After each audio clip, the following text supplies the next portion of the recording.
Hello, Cristiferbeast here, and I've got yet another theory for y'all. So, before I really start any of this theory, I do want to mention a couple things. If you haven't watched War Solved or Read Norway, which are previous theories I've made, I highly suggest you go watch them.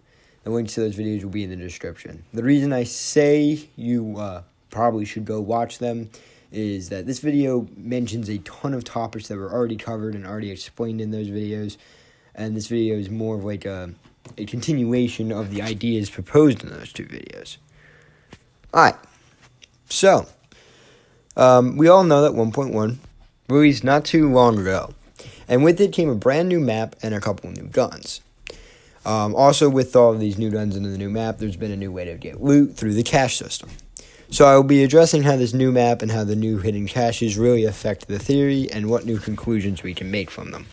So, this new theory establishes the idea that the new map Broad Bridges was the home of a massive battle between the NATO capitalist Norwegian government and communist Norwegians as well as the Soviet government. So, as established last time, we have sufficient evidence to prove that the USSR has influenced Norway enough to swap it into a communist state.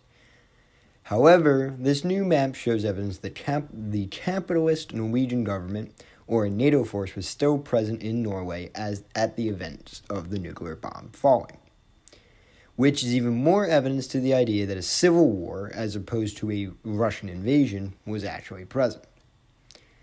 The evidence is found in the form of a new tank found on bridges. Much like Red Norway is based around the idea of Russian tanks being found, this theory is based around the new tank, which seems to be the American-made, NATO-used M48 Patton.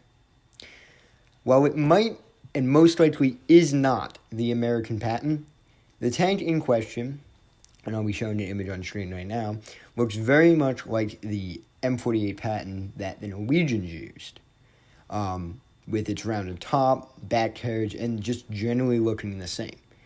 If this new tank is the Patton, it shows that NATO is still kicking around at the times of the Civil War, and that's a very massive step forward for Red Norway and War Solved as a whole. Now, there is also more further evidence for the Norwegian Civil War. So one of which is the message Forade. Sorry if I'm mispronouncing anything. I'm trying my best, but I promise you I'm going to mess up some of these Norwegian pronunciations. I'm not a native Norwegian speaker, but I will try my best. So, this suggests that the writer of the message is accusing someone of being a traitor.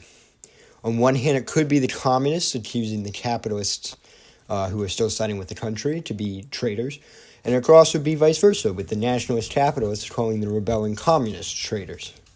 Whether either side, it doesn't really matter, it just expressed that someone who could be considered as an ally of the country is going against them, which suggests even more that there is a civil war. Another message, Hodet up ek hender, means heads up, not hands. That simply means don't surrender, just stay aware. This seems to suggest that the losing side, most likely the capitalists, seeing as they have lost pretty much every other map, are trying to encourage people to fight even after they seem to have lost. And this message would mean the same thing even if the communists are in charge at this point. The new evidence strengthens the War Solved theory and really does suggest that there is a civil war going on in the game in Norway. And the next step is to look at these photographs and caches. The first suggestion to explain these is that these are outlanders who stored stuff in the barred house. Basically, we started to realize that people are getting the stuff in the barred house and then just started burying it. And then they took pictures in order to not forget themselves. The next suggestion is that the buried caches were put there by one side of the war to store for future use, maybe later in battle or for a future battle. That's mainly because of the large amount of weapons. The last idea is what I personally agree with, is that the partisans from either side buried them as supplies to other partisans, so that way they could supply each other and fight their occupiers. This would explain why they took pictures of it, so that way they could send it to other partisans and pick up the weapons later. There is a funny theory that I heard being kicked around as well, is that these are doomsday preppers who buried things and then took pictures of it, kind of like just to prove the world they were right or something like that. Hopefully you did enjoy this video. I did go a little fast, but that's because I was trying to get a lot of content out. If you want me to make more of this type of video, just like. If you want to watch me stream, I have my Twitch and Mixer in the description. If you enjoy my content, do subscribe. If you want to see the research and what it really takes to make these videos unfold, then go join the Discord in the description. That's my Discord. I work out of there to make these series. If you want to follow me or VSL on Twitter, that link will also be in the description. And I really do hope to see you all next time.